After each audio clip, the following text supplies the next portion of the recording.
واجبات نماز میں سے تیسرا واجب تکبیرۃ الاحرام۔ اب وہ جماعت ہو یا غیر جماعت ہو فرق نہیں پڑتا، اس کے کچھ واجبات ہیں۔ تکبیرۃ الاحرام واجب ہے اور واجب رکنی، اس کے بھی اپنے کچھ واجبات ہیں، ان کی طرف توجہ دینا ضروری ہے۔ تو نماز کے شروع میں اللہ اکبر کہنا واجب ہے، تکبیرۃ الاحرام، یا اسے تکبیرۃ الافتتاح کہا جاتا ہے، جہاں سے نماز شروع ہو جاتی ہے۔ اور یہ تکبیرۃ الاحرام واجب رکنی ہے، واجب بھی ہے اور نماز میں رکن بھی ہے۔ لہذا اگر تکبیرۃ الاحرام عمدن یا سہون نہ کہے تو نماز باطل ہو جائے گی۔ غلطی سے بھی تکبیرۃ الاحرام کہے بغیر نماز شروع کر دے، نماز باطل ہو جائے گی۔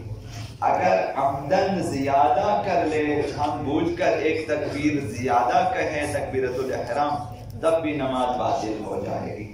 اور اگر سہون زیادتی ہو تو حضرت آیت اللہ سیستانی نے فرمایا نماز باطل نہیں ہوگی۔ اگر غلطی سے تکبیرۃ الاحرام زیادہ کہہ دیا ایک بار اور مثلا، تو نماز باطل ہو جائے گی، نماز باطل نہیں ہوگی۔ جان بوجھ کر کہے باطل ہوگی، سہون زیادہ کہے نماز باطل نہیں ہوگی۔ اور تیسری چیز ہے کہ تکبیرۃ الاحرام کہتے وقت طمأنینہ واجب ہے، بدن کا ساکن ہونا واجب ہے۔ اس حال میں تکبیرۃ الاحرام کہے کہ بدن ساکن ہو، بدن حرکت کی حالت میں نہ ہو۔ اگر جان بوجھ کر عمدن حرکت کی حالت میں تکبیرۃ الاحرام کہہ دیا تو نماز باطل ہو جائے گی۔ اب دوبارہ آپ کو چاہیے کہ تکبیرۃ الاحرام کہیں، دوبارہ نیت، پھر اس کے بعد وہ جو آپ نے کہہ دیا وہ نماز باطل ہو جائے گی۔ تو لہذا تکبیرۃ الاحرام کہتے وقت ایک لحظہ کے لیے سوچیں اور متوجہ ہو جائیں کہ میرا بدن ساکن ہے، پھر تکبیرۃ الاحرام کہیں، یہ واجب ہے۔ اگر سہون غلطی سے حرکت کی حالت میں کہتے ہیں تو حضرت آیت اللہ سیستانی کے مقلدین کے لیے نماز صحیح ہے۔ اگر غلطی سے بھولے سے حرکت کی حالت میں تکبیرۃ الاحرام کہہ دیا، حضرت آیت اللہ سیستانی کے مقلدین کی نماز صحیح ہے، لیکن حضرت آیت اللہ مکارم شیرازی کے مقلدین کے لیے فتویٰ یہ ہے کہ پہلے ایسا کام کرے جو نماز کو باطل کرتا ہو، یعنی اس نماز کی اسی حالت میں آپ دوبارہ تکبیر نہیں کہہ سکتے، آپ کو نماز توڑنا ہے۔ اب یا بات کریں یا قبلے سے منہ پھیریں یا مثلا ادھر کچھ چلیں، وہ باطل کر دیں، پھر دوبارہ نیت کر کے تکبیر کہیں۔ لہذا بہتر ہے کہ انسان توجہ کرے اور حرکت کی حالت میں تکبیر نہ کہیں۔ ایک اور چیز جو واجب ہے وہ یہ کہ تکبیرۃ الاحرام کو اس طرح کہنا چاہیے کہ اگر کوئی رکاوٹ نہ ہو خود سن سکے۔ سن لینا واجب نہیں ہے، اس حالت اس طرح کہیں کہ اگر کوئی شور شرابہ نہ ہو تو میں سن لیتا، یہ کافی ہے، خود سن لیتا۔ اس حد تک آواز ہونی چاہیے تکبیر الاحرام میں۔ لہذا بعض لوگ صرف زبان کو ہلا دیں تکبیر کہتے وقت، جس میں آواز ہو ہی نہ، وہ باطل ہے۔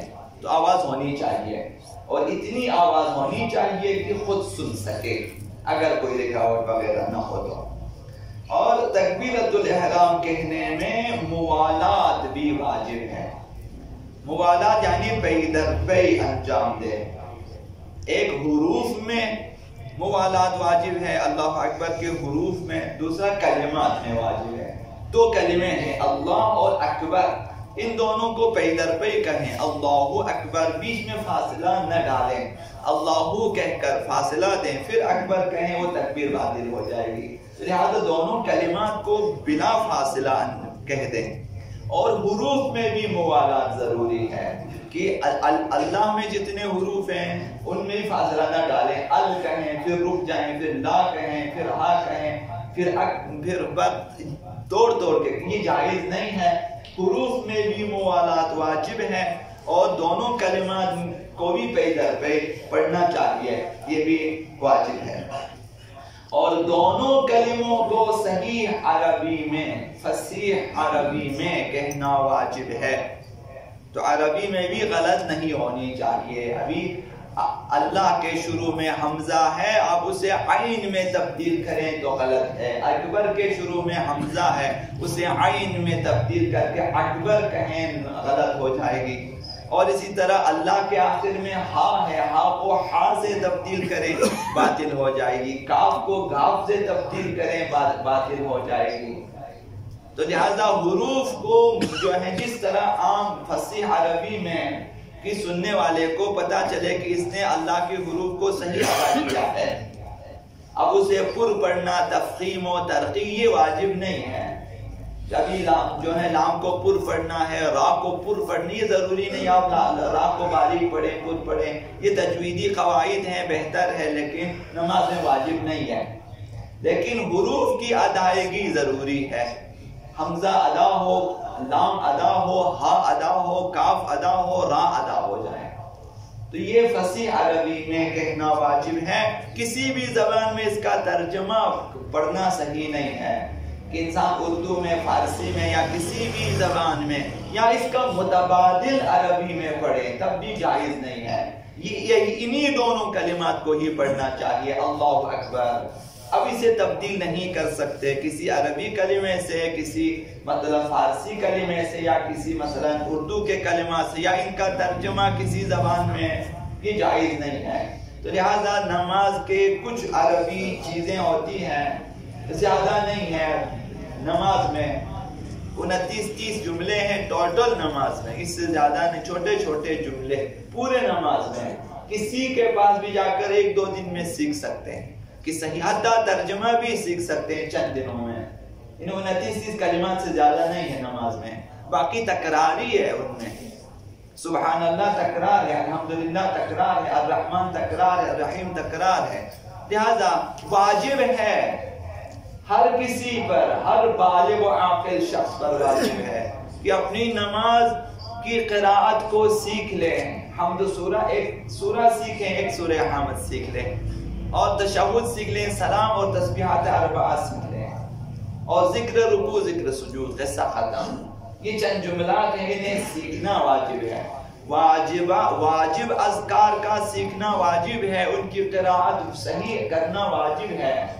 اگرچہ آپ مستحب اذکار کو نہ بھی سیکھیں، لیکن واجب اذکار کا سیکھنا واجب ہے۔ تو لہذا بہتر ہے کہ اپنے پسندیدہ کسی قاری کو بلائیں، یا کسی عالم کو بلائیں اپنے پاس، یا خود ان کے پاس جائیں، یہ چند کلمات انہیں پڑھ کر سنا دیں اور پوچھیں کہ صحیح ہیں یا غلط۔